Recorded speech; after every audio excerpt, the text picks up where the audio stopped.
আসসালামু আলাইকুম ভিউয়ার্স, আশা করি সবাই ভালো আছেন, সুস্থ আছেন। পিসি অন করার পর যদি দেখি যে your device run into a program and need to restart, তখন আমরা যা করব সেটা এখন দেখব। আমরা F12 প্রেস করব বা F10 প্রেস করব। মূলত আমরা বায়োস সেটআপে যাব। আমরা F12ই প্রেস করছি।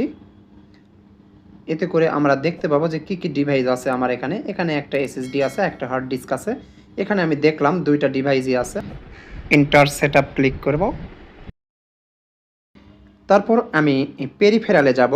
মূলত পেরিফেরালে সাটা মোড সিলেকশনে যাব এবং এখানে AHCI থাকলে IDE দিয়ে দিব এবং F10 দিয়ে সেভ করব। তো আমরা এখন F10 দিব এবং এন্টার দিব। এখন কম্পিউটারটি রান করবে, আর সমস্যা হবে না।